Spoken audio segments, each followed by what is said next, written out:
Hello दोस्तों, मेरा नाम सतीश यादव है और आप लोग देख रहे हैं मेरा चैनल आदर्श कोचिंग सेंटर। दोस्तों, आज की इस वीडियो में हम आप लोगों के लिए लेकर आए हैं 50 यानी 50 गो वीवीआई ऑब्जेक्टिव जो चैप्टर 1 का है, श्रम विभाजन और जाति प्रथा, जो बिहार बोर्ड मैट्रिक परीक्षा में हूबहू ऐसा सवाल आता है, हूबहू उसी को पूछ लिया जाता है। तो आप लोग इस वीडियो को पूरा अंत तक ले देखिए और उस क्वेश्चन को समझते चलिए और याद करते चलिए। हम आप लोग को अभी दिमाग में भर देने वाले हैं, तो ध्यान से देखिए। क्वेश्चन नंबर 1 पे चलते हैं। क्वेश्चन नंबर 1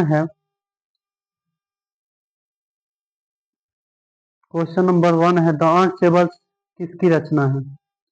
तो जो ये अर्थ टेबल्स रचना है, महात्मा गांधी की है कि यतीन्द्र मिश्र की है कि भीमराव अम्बेडकर की है कि रामविलास शर्मा की है?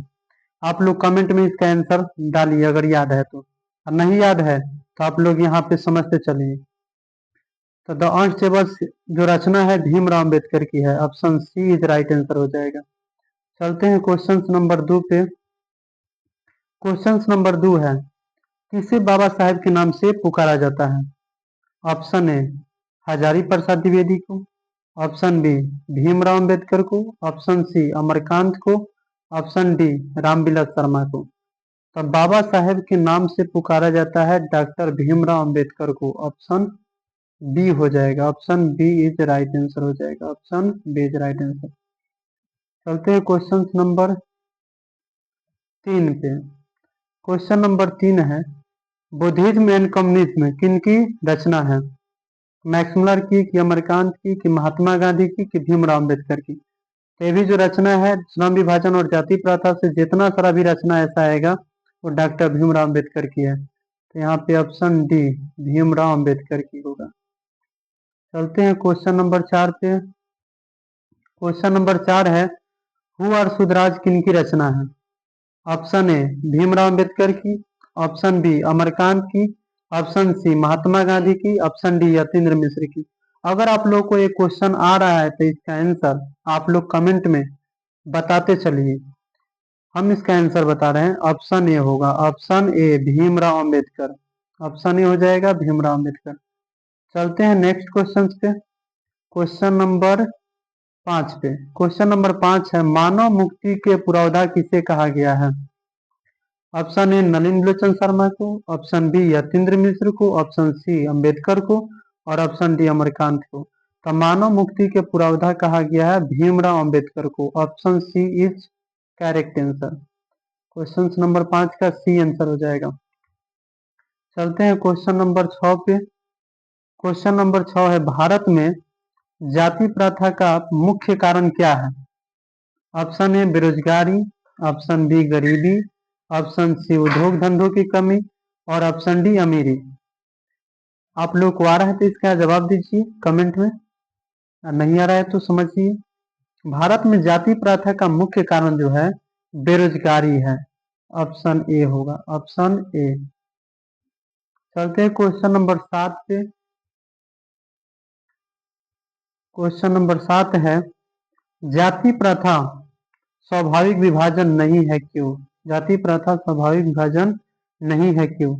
ऑप्शन सुनिए। ऑप्शन ए है भेदभाव के कारण, ऑप्शन बी है शोषण के कारण, ऑप्शन सी है गरीबी के कारण और ऑप्शन डी है रुचि पर आधारित नहीं होने के कारण।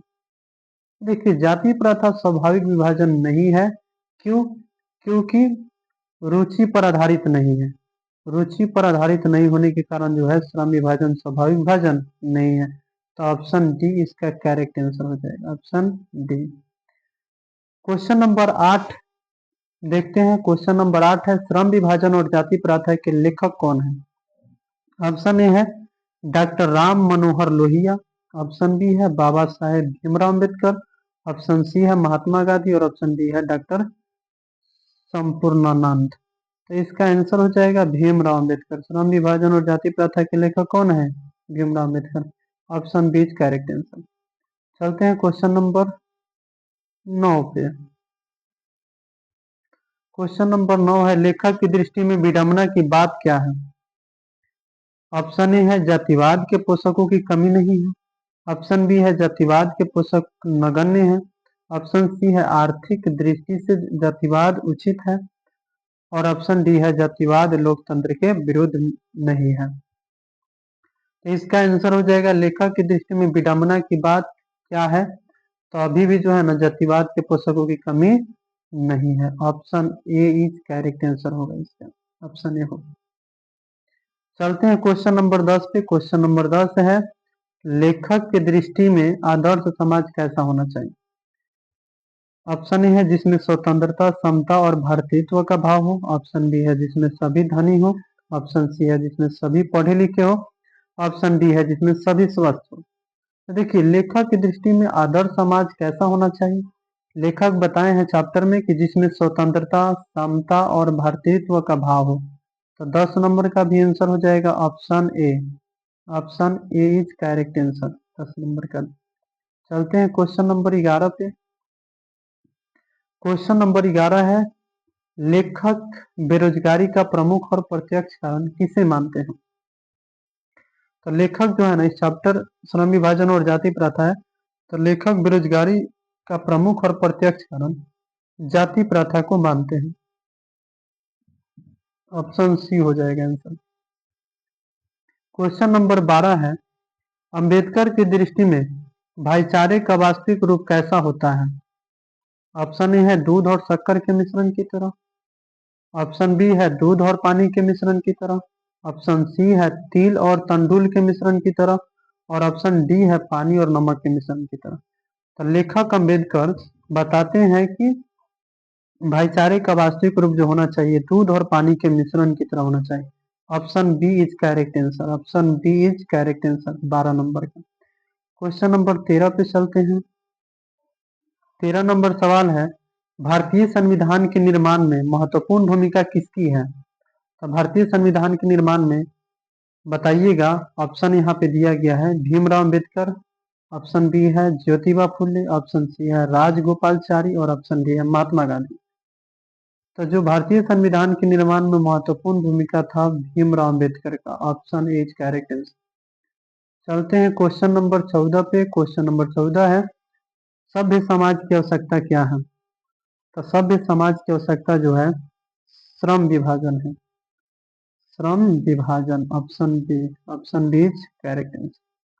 चलते हैं क्वेश्चन नंबर 15 पे। 15 नंबर सवाल कह रहा है निम्नलिखित रचनाओं में से कौन सी रचना, यहाँ पे थोड़ा मिसप्रिंट हो गया है, माफ कीजिएगा। हम इसका बता दे रहे हैं आप लोगों की कैसा ही क्वेश्चन है। निम्नलिखित रचनाओं में से कौन सी रचना डॉक्टर भीमराव अंबेडकर की है, ये क्वेश्चन होगा। और इसमें ए में कुछ ऑप्शन ए में होगा the caste in India. Option B है द कास्ट इन इंडिया डाला गया है द अनस्टेबल सुअर देवर सुधराज। इसका ऑप्शन डी हो जाएगा इनमें से सभी। ठीक है, आप लोग इसको सुधिया लीजिएगा। 15 नंबर थोड़ा सा मिस्टेक हो गया है लिखने में। चलते हैं क्वेश्चन नंबर 16 पे। क्वेश्चन नंबर 16 आधुनिक सभ्य समाज श्रम विभाजन को आवश्यक क्यों मानता है। ऑप्शन ए है कार्यकुशलता के लिए। ऑप्शन बी है भाईचारे के लिए। ऑप्शन सी है रूढ़िवादिता के लिए। और ऑप्शन डी है इनमें से कोई नहीं। तो आधुनिक समय समाज जो है श्रम विभाजन को आवश्यक मानता है कार्यकुशलता के लिए। ऑप्शन ए होगा। Option A is correct answer. चलते हैं क्वेश्चन नंबर 17 पे। क्वेश्चन नंबर 17 है श्रम विभाजन और जाति प्रथा पाठ बाबा साहेब के किस भाषण का संपादित अंश है। ऑप्शन ए है the caste in India their mechanism. Option B है genesis and development. Option C है नीलेशन ऑफ कास्ट। और ऑप्शन डी है हु इज सुधराज। तो जो ऑप्शन सी जो दिया है एनिहिलेशन ऑफ कास्ट उसी से लिया गया श्रम विभाजन और जाति प्रथा। तो इसका आंसर सी ऑप्शन सी हो जाएगा। चलते हैं क्वेश्चन नंबर 18 पर। क्वेश्चन नंबर 18 है प्राथमिक शिक्षा प्राप्त करने के बाद अंबेडकर उच्च स्तर शिक्षा प्राप्त करने के लिए कहाँ गए। ऑप्शन ए है इटली। ऑप्शन बी है दक्षिण अफ्रीका। ऑप्शन सी है न्यूयॉर्क। और ऑप्शन डी है दक्षिण कोरिया। तो आप लोगों को क्वेश्चन ये जो दिया गया है ये चैप्टर में बताया गया है कि भीमराव अम्बेडकर को बड़ौदा नरेश से प्रोत्साहन राशि मिलता है उच्चतर शिक्षा प्राप्त करने के लिए, तो वो न्यूयॉर्क जाते हैं। कहाँ पे जाते हैं, न्यूयॉर्क। तो इसका भी option C is correct answer हो जाएगा। 18 नंबर का भी आंसर का हो जाएगा। 18 नंबर का भी आंसर हो जाएगा।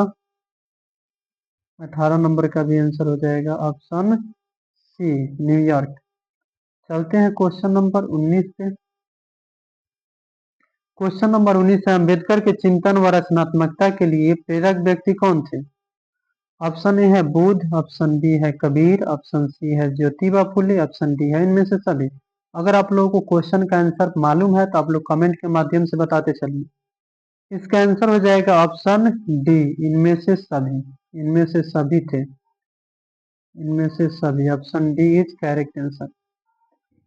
चलते क्वेश्चन नंबर 20 पे। 20 नंबर है, जाति पाति तोरक मंडल भाषण लाहौर कब हुआ?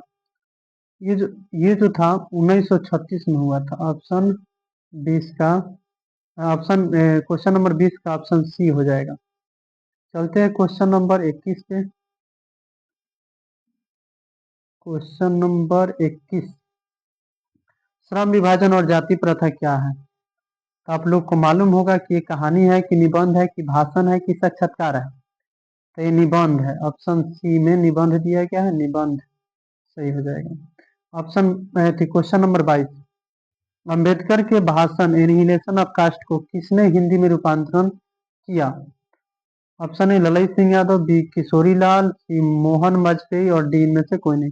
तो भीमराव अंबेडकर का जो भाषण है एनिहिलेशन ऑफ कास्ट, इसको हिंदी में रूपांतरण जो किया था ललित सिंह यादव ने। तो option A is correct answer.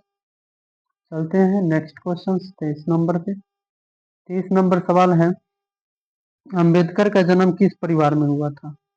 ब्राह्मण की, क्षत्रिय की, दलित की, कायस्थ? तो डॉक्टर भीमराव अंबेडकर का जन्म हुआ था दलित परिवार में। Option C is correct answer. Question number 24 है, लेखक को इस युग में कहां पर विडंबना दिखाई दिया? तो लेखक को इस युग में भी जातिवाद में विडंबना दिखाई दिया। Option is correct answer. चलते हैं क्वेश्चन नंबर 25 पे। क्वेश्चन नंबर 25 है, डॉक्टर अंबेडकर के माता का क्या नाम था? रानी बाई की, कुंती बाई की, शीला बाई की, भीमा बाई? तो डॉक्टर भीमराव अंबेडकर के माता का नाम है Bhima by. Option D is correct answer. Question number 26 है, डॉक्टर भीमराव अंबेडकर ने पीएचडी की उपाधि कब धारण की? तो डॉक्टर भीमराव अंबेडकर पीएचडी की उपाधि धारण किए थे 1916 में। 1916 is correct answer. Option C. चलते हैं क्वेश्चन नंबर 27 पे। देख लेते हैं एक बार। 26 तो हो गया। Question number 27। क्वेश्चन नंबर 27 है, the caste in India their mechanism किनकी रचना है? ये जो रचना है the caste in India their mechanism, हम लोग ऊपर पढ़ चुके हैं, भीमराव अम्बेडकर की है। तो option A is right. Option A is right answer.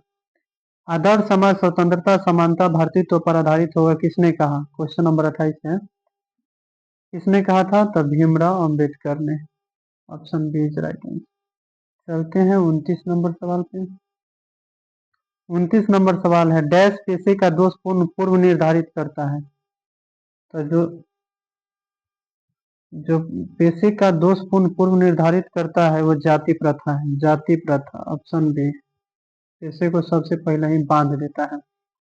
Question number 30 है, जाति प्रथा भारत में बेरोजगारी का एक डैश कारण बनी हुई है? तो जाति प्रथा जो है भारत में बेरोजगारी का प्रमुख और प्रत्यक्ष दोनों कारण बनी हुई है। तो दोनों जी दिया, प्रत्यक्ष और प्रमुख। ऑप्शन ए और बी जो है दोनों सी में दिया है। तो सी इज करेक्ट आंसर। चलते हैं नेक्स्ट क्वेश्चन पे। क्वेश्चन नंबर 31 पे, मूक नायक क्या है? ये मूक नायक जो है ना, अखबार है कि पत्रिका है कि पुस्तक है कि कहानी संग्रह है? तो हम लोग को मालूम है कि मूक नायक जो है पत्रिका है। मूक नायक क्या है? पत्रिका। Option B. Option B is right answer. Question number 32, doctor Bhimrao Ambedkar की मृत्यु कब और कहाँ हुई? तो डॉक्टर भीमराव अम्बेडकर का जन्म हुआ था 14 अप्रैल 1891 में। इनका जन्म हुआ था 14 अप्रैल 1891 में हुआ था महू मध्य प्रदेश में। और निधन हुआ था 1956 में। इनका निधन हुआ था इनका निधन हुआ था 1956 में और दिल्ली में हुआ था। इनका निधन हुआ था 1956 में और दिल्ली में हुआ था। कब हुआ था निधन इनका? 1956 में हुआ था और दिल्ली में हुआ था। डी फोर दिल्ली, यानी इसका ऑप्शन ए सही हो जाएगा। ऑप्शन है। चलते हैं क्वेश्चन नंबर अगला पे। अगला सवाल है 33 नंबर, कि डॉक्टर भीमराव अम्बेडकर का जन्म कब हुआ? जो अभी अभी बताए हैं। 14 अप्रैल 1891 इसका हो जाएगा ऑप्शन डी। अगला है 34 नंबर, डॉक्टर भीमराव अम्बेडकर का जन्म कहाँ हुआ? तो महू मध्य प्रदेश में हुआ था। Option A is correct answer, Mhow Madhya Pradesh. आगे चलते हैं सवाल पे। आगे सवाल है, डॉक्टर भीमराव अम्बेडकर ने किस पत्रिका का संपादन किया? उज्जवल भारत की, उड़ता भारत की, बहिष्कृत भारत की, पुरस्कृत भारत? तो इसका आंसर हो जाएगा ऑप्शन नंबर सी, बहिष्कृत भारत। बहिष्कृत भारत पत्रिका का संपादन भीमराव अम्बेडकर किए थे। क्वेश्चन नंबर है 36, भारतीय संविधान का निर्माता किसे कहा जाता है? इसका विदाउट, बिना सोचे समझे इसका आंसर दे देना है, भीमराव अम्बेडकर को। ऑप्शन सी, दम देखना है कि भीमराव अम्बेडकर है भारतीय संविधान का निर्माता, भीमराव अम्बेडकर। आगे चलते हैं, कर दो उड़ा दो साफ। क्वेश्चन नंबर 37 है, डॉक्टर अम्बेडकर का वाडा की हिंदी के कितने खंडों में प्रकाशित हो चुकी है? तो डॉक्टर भीमराव अम्बेडकर का वाडा जो है हिंदी के कितने खंडों में प्रकाशित हो चुकी है? आप लोग कमेंट में इसका आंसर बताइए। ऑप्शन ए है 15 खंडों में, ऑप्शन बी है 17 खंडों में, ऑप्शन सी है 19 खंडों में, ऑप्शन डी है 21 खंडों में। तो इसका आंसर हो जाएगा D for Devsena. Option D is right answer. Question number 38, आधुनिक सभ्य समाज कार्य कुशलता के लिए किसे आवश्यक मानता है? श्रम विभाजन, धन विभाजन, जन विभाजन, जाति विभाजन? हाई तीन को तो नहीं होगा क्योंकि चैप्टर में नाम है श्रम विभाजन। तो क्वेश्चन का आंसर हो जाएगा श्रम विभाजन। Option A is correct answer. चलते हैं हम 40 नंबर सवाल पे, और 39 नंबर सवाल आगे दिया हुआ है। 39 नंबर सवाल है, डॉक्टर अम्बेडकर के पिता का क्या नाम था? तो देखिए, डॉक्टर भीमराव अम्बेडकर के पिता का नाम था रामजी सकपाल, और माता का नाम था भीमाबाई, याद रखिएगा। तो इसमें ऑप्शन में देखिए रामजी सकपाल कहाँ है? Option B, option B is correct answer, Ramji Sakpal. आगे है, जाति प्रथा श्रम विभाजन के साथ साथ श्रमिक किसका रूप लिए हुए? जाति प्रथा श्रम विभाजन के साथ साथ किसका रूप लिए हुए हैं? ऑप्शन ए है स्वतंत्रता का, ऑप्शन बी है भारतृत्व का, ऑप्शन सी है श्रमिक विभाजन का, और ऑप्शन डी इनमें से कोई नहीं। तो देखिए इसका आंसर हो जाएगा जाति प्रथा श्रम विभाजन के साथ साथ श्रमिक विभाजन का भी रूप लिए हुए है, यानी श्रमिक विभाजन, सी हो जाएगा आंसर। आगे चलते हैं 41 नंबर सवाल पे, और 41 नंबर सवाल यहाँ पे है, डॉक्टर अंबेडकर ने किस प्रथा को आर्थिक पहलू से भी खतरनाक माना है? सती प्रथा को, कि दहेज प्रथा को, कि बाल विवाह प्रथा को, कि जाति प्रथा को? तो इसका आप लोग जवाब दीजिए, कमेंट में आंसर दीजिए। अगर नहीं आ रहा है तो इधर ध्यान दीजिए। आंसर हो जाएगा D, D is correct answer, जाति प्रथा को। क्वेश्चन नंबर 42 है, किनके प्रोत्साहन पर बाबा साहेब उच्चतर शिक्षा हेतु न्यूयॉर्क गए? तो देखिए हम शुरू शुरू में ही बताएं कि बाबा साहेब न्यूयॉर्क जाते हैं, बड़ौदा के नरेश ने उनको प्रोत्साहन राशि देते हैं, उन्हीं के प्रोत्साहन राशि लेकर के उच्चतर शिक्षा प्राप्त करने के लिए बाबा साहेब भीमराव अम्बेडकर न्यूयॉर्क जाते हैं। इसमें देखो बड़ौदा नरेश कहीं है, होता है ऑप्शन सी में है, तो option C is right answer हो जाएगा। आगे चलते हैं सवाल पे। आगे सवाल नंबर है 43, आर्थिक पहलू से भी जाति प्रथा डैश है। तो आर्थिक पहलू से भी जाति प्रथा जो है ना सबसे हानिकारक है। लाभदायक है कि अनुकूल, कि हानिकारक, इनमें से सभी? तो इनमें से हो जाएगा हानिकारक, ऑप्शन सी। 44 नंबर सवाल पे चलो। 44 नंबर सवाल है, सच्चे लोकतंत्र का पर्याय है? ऑप्शन ए जाति प्रथा, ऑप्शन बी सुशासन, ऑप्शन सी भाईचारा, और ऑप्शन डी है कानून व्यवस्था। देखिए सच्चे लोकतंत्र का पर्याय है भाईचारा, इसका भी ऑप्शन सी हो जाएगा, ऑप्शन सी। आगे चलते हैं क्वेश्चन नंबर 45 पे। क्वेश्चन नंबर 45 है, बाबा साहेब द्वारा रचित पुस्तक कौन सा है? Genesis and development, Buddhism and communism, Buddha and his Dhamma, इनमें से सभी? इसका आंसर हो जाएगा इनमें से सभी, डी इज राइट आंसर। श्रम विभाजन और जाति प्रथा शीर्षक किनके द्वारा हिंदी में रूपांतरित है? ये 2 बार रिपीट हो गया, ललाई सिंह यादव द्वारा, option C is right answer. चलते हैं नेक्स्ट क्वेश्चन पे। क्वेश्चन नंबर है 47, आधुनिक मनु किसे कहा गया है? किस व्यक्ति को आधुनिक मनु कहा गया है? तो डॉक्टर भीमराव अम्बेडकर को, option D is right answer, doctor Bhimrao. विडंबना का अर्थ क्या है? उपहास, प्रवाहित, आकांक्षित, बंधुत्व? तो देखिए विडंबना का अर्थ होता है उपहास, option A is right answer हो जाएगा। चलते हैं नेक्स्ट क्वेश्चन पे। नेक्स्ट क्वेश्चन है 49 नंबर सवाल है, भारत की राष्ट्रीय क्षमता का पूर्ण विकास किस व्यवस्था में संभव है? सामंतवादी व्यवस्था, पूंजीवादी व्यवस्था, समाजवादी व्यवस्था, इनमें से कोई नहीं। देखिए ऑप्शन सी इसका आंसर हो जाएगा, समाजवादी व्यवस्था। आगे क्वेश्चन है 50 नंबर, संविधान के रचयिता कौन है? बाबा साहेब भीमराव अम्बेडकर, जवाहरलाल नेहरू, सरदार वल्लभ भाई पटेल, मीसा भारती। देखिए तो इसका तो आप लोग आंख मूंद के जवाब दे सकते हैं, बाबा साहेब भीमराव अम्बेडकर। तो आप लोग 50 गो जो सवाल दिए थे, 50 गो सवाल हम वीवीआई ऑब्जेक्टिव कराए हैं, इसमें 50 में 50 का हम आप लोगों को बता दिए आंसर। आप लोग कमेंट में बताइए कि आप लोगों का 50 में कितना सही हुआ। 50 में जितना सही होगा उतना ऊपर लिख देना है। मान लीजिए किसी का 50 में 29 गो सही है तो 29 ऊपर और बटा में 50, ऐसे करके इसका 50 में 50 सही हो रहा है, 50 ऊपर 50 में नीचे। अगर यह वीडियो आप लोग को अच्छा लगा तो इस वीडियो को लाइक कीजिए, चैनल को सब्सक्राइब कीजिए, कमेंट कीजिए कि आप लोग को मेरा वीडियो कैसा लगता है और अपने दोस्तों के पास शेयर कीजिए। थैंक यू सो मच इस वीडियो को देखने के लिए।